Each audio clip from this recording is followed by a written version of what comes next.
August 26th. I'm back. You are back. So grab a coffee and let's get smarter together.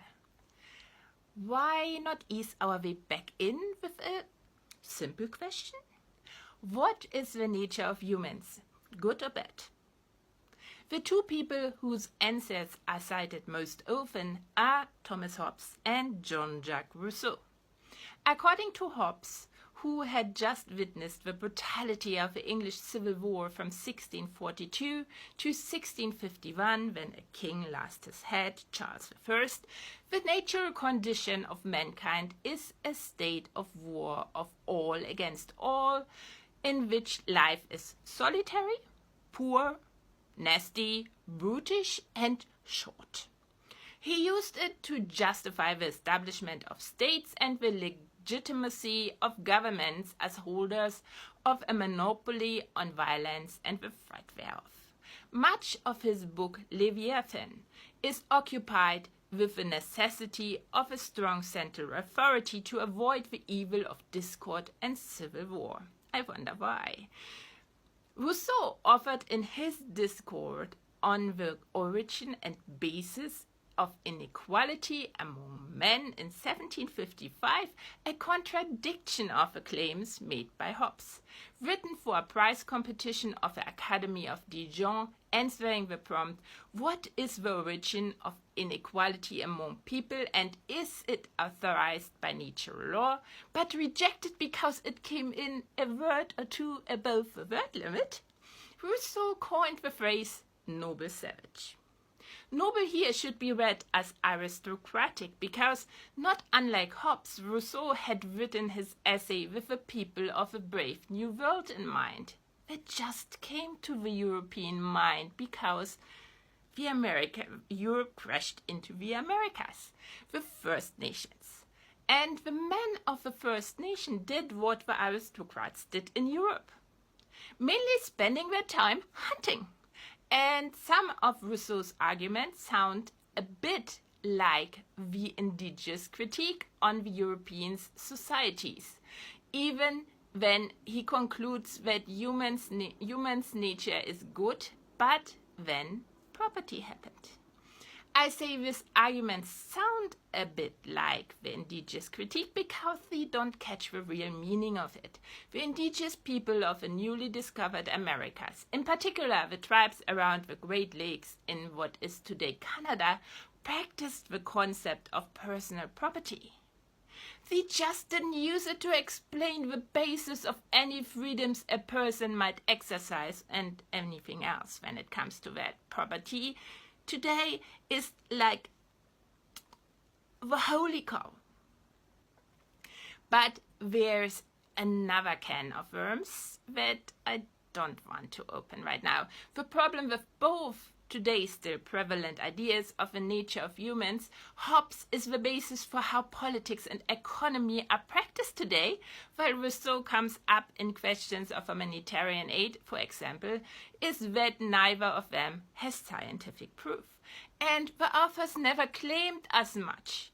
Only later generations turned what started out as hypotheses and thought experiments into proven theorems, on the basis of which they could defend Europe's far worse societal outcomes against the indigenous critique and the myriad of eyewitness reports of the advantages of organizing human networks differently. And not just defend it, but force it on everyone else. Ever since, the question is treated as if it has been settled, while it truly isn't. Scientific proof today even speaks against both of these hypotheses.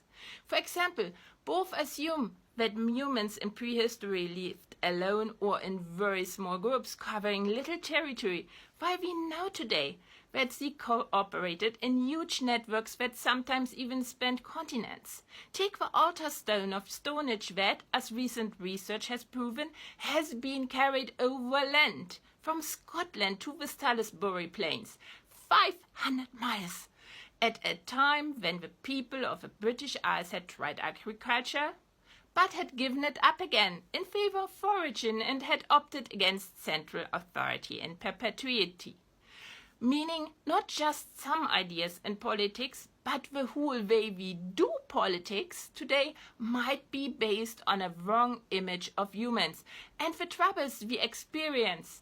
From the mental health crisis to populism to unrest and wars could be the product of just that, like a fighting dog bred for aggression that's not in its nature, at least not in that way. So how about we approach it again and start out like physicists often do, with a spherical cow. The name of this philosophy comes from a joke which I think needs improving before it gets told one more time. But what it means is we idealize a difficult problem down to a simple one by ignoring as many complications as we can. Once we got the answers to the simple problem, we put the complications back in and see how they affect the answer to the simple problem. Funnily enough, when defining the simple problem of the natural state of humans, the main complication is our mind, specifically the way we only use a few data to create our own model of the world and self. Even more specifically, the creativity we use without ever thinking about it to fill in the blanks in order to create a coherent story that is not reality, but we think is reality. When it comes to looking at us as the research object, these stories we tell us will show up in our results, if we like it or not, like coming to terms with the English Civil War for Hobbs or explaining the Brave New World for Rousseau. So the spherical cow of the natural state of humans would be a comparison of a specific setup of humans to the actual physical universe, to figure out, not least, why we have a mind that can deal with the hypotheticals. Not how, but why. It would seem like there's no ethics in that, but I think once we fathom the consequences for necessary human behavior given the laws of the physical universe, according to which we came together as we did, we will be able to make statements about ethics. And then, by adding the complication that the human mind is, work out how and again why. We often ask how today, but never ask why. Why is so important? Why the mind suggested us to move away from nature. Let's explore. Make a habit out of exploring. Make exploring the norm again. Like, comment, share, and follow, lest you miss a single opportunity to improve yourself and society. Once you do, we'll meet again at the coffee pot.